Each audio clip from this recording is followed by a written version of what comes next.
छोटी सी नन्ही परी अपनी मम्मा के साथ कहीं जा रही थी कि रास्ते में वो माँ बेटी रुक जाती हैं और माँ परी अपनी बेटी से कहती है, बेटी आप यहाँ ही बैठे और मैं आपके लिए गुलाब के फूल का रस लेकर आती हूँ। आपको गुलाब के फूल का रस पसंद है ना? हाँ मम्मा, मुझे गुलाब के फूल का रस बहुत ज्यादा पसंद है। ऐसे मम्मा परी अपनी बेटी के लिए गुलाब के फूल का रस लेने चली जाती है।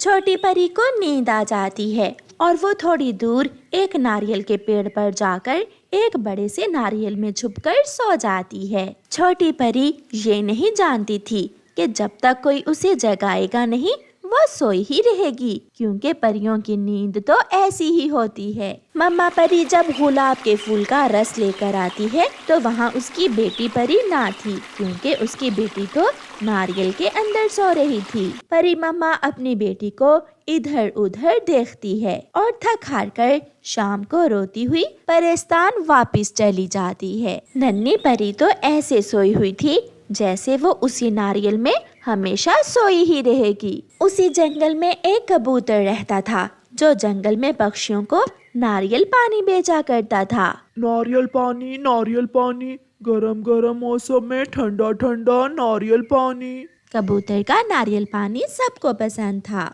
अरे कबूतर, 2 नारियल पानी दो, एक मेरे लिए और एक मेरी पत्नी के लिए। पैसे कौन देगा? तू तो कल भी मुझसे उधार कर गया था। आज मैं तुझे मुफ्त में नारियल पानी नहीं दूंगा। ये सुनकर कौवे की पत्नी को गुस्सा आ जाता है। कालू जी, उठाओ इस कबूतर का ठेला और फेंक दो नदी में। बड़ी बातें कर रहा है ये कबूतर का बच्चा, गंदी आंखों वाला। फिर कालू कौवा कबूतर का नारियल पानी का ठेला नदी की तरफ ले जाता है। रोको रोको, कोई इस जालिम कौवे को रोको। मगर कालू कौवा कबूतर का नारियल पानी का ठेला नदी में गिरा देता है। रोता हुआ कबूतर घर चला जाता है। अपने पति को रोता हुआ देखकर कबूतर की पत्नी उससे पूछती है, पति जी क्या बात है, आप रो क्यों रहे हो? वो गंदे कौवे बहुत बुरे हैं, उन्होंने मेरे नारियल पानी का ठेला नदी में फेंक दिया है। उसकी पत्नी उसे हौसला देती है, पति जी आप परेशान ना हो, जंगल में नारियल के पेड़ तो हैं, आप कल से नारियल पानी अपने घर के बाहर ही बेचना शुरू कर देना। फिर कबूतर ऐसा ही करता है। दूसरे दिन कबूतर जब नारियल लेने जाता है तो वो उसी नारियल को तोड़ लेता है जिसमें छोटी परी सोई हुई थी। कबूतर वो नारियल ले आता है और अपने घर के बाहर बैठकर उसे काटता है। अंदर एक सुंदर सी परी सोई हुई देखकर कबूतर डर जाता है। ये कैसे हो सकता है? नारियल के अंदर परी? कबूतर की आवाज सुनकर वो छोटी परी उठ जाती है।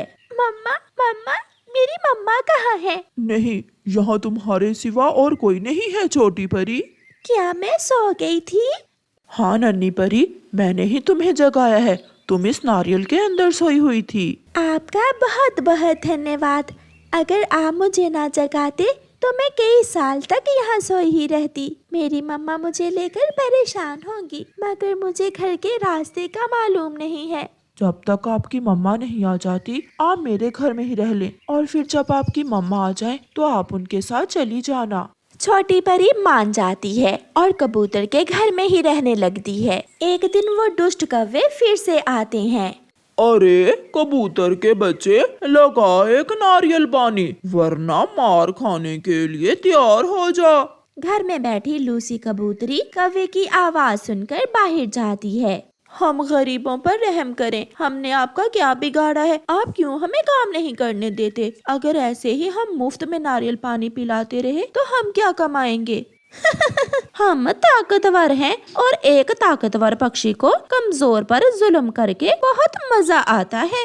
अंदर बैठी छोटी परी ये सब सुन रही थी। वो जल्दी से बाहर आती है और अपने जादू से नारियल के छिलके को जूते में बदल देती है।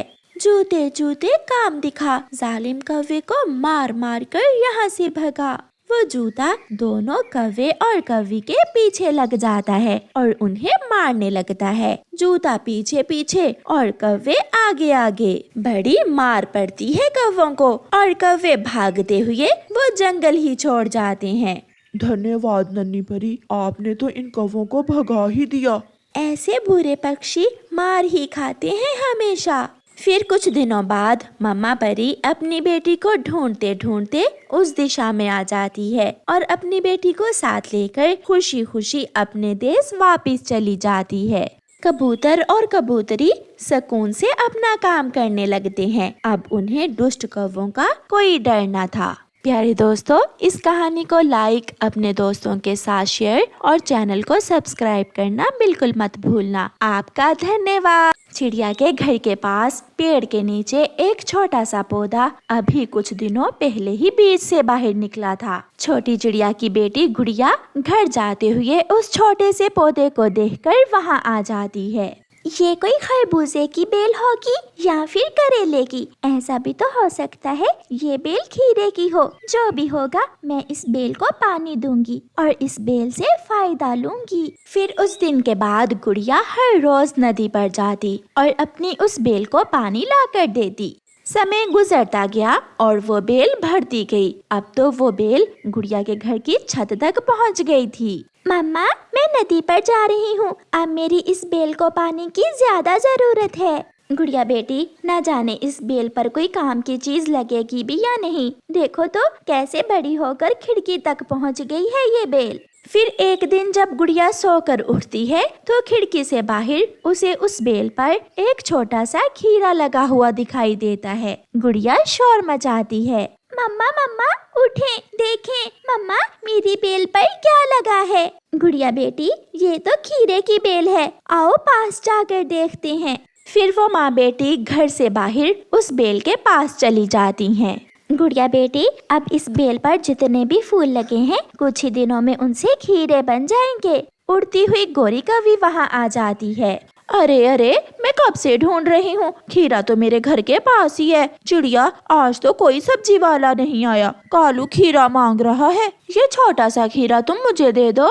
नहीं नहीं, अभी तो ये बहुत छोटा सा है और वैसे भी पहला खीरा ही तो लगा है मेरी बेल पर। गोरी बहन, गुड़िया हर रोज इस बेल को उठ उठ कर देखती है। अभी तो एक खीरा लगा है इस बेल पर, जब ज्यादा लगेंगे तो फिर आप ले जाना। बातें तो ऐसे कर रही हो माँ बेटी जैसे इस बेल पर सोने के खीरे लगे हुए हैं। मैं कहीं और से ले लेती हूँ। गुस्से में गोरी कौवी वहाँ से चली जाती है। बेल पर लगे हुए खीरे का रंग आहिस्ता आहिस्ता बदलना शुरू होता है और वो सोने के खीरे में बदल जाता है। मम्मा, ये क्या हुआ? अभी अभी तो ये खीरा सब्जी जैसा था और अब इसका रंग क्यों बदल गया है? गुड़िया बेटी, ये तो सोने का खीरा बन गया है। इसका मतलब ये कोई साधारण बेल नहीं है, ये जादुई खीरे की बेल है।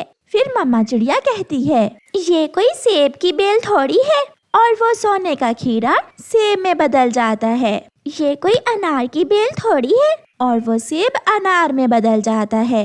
जो कहेंगे इस बेल के फल वैसे ही होंगे, है ना मम्मा?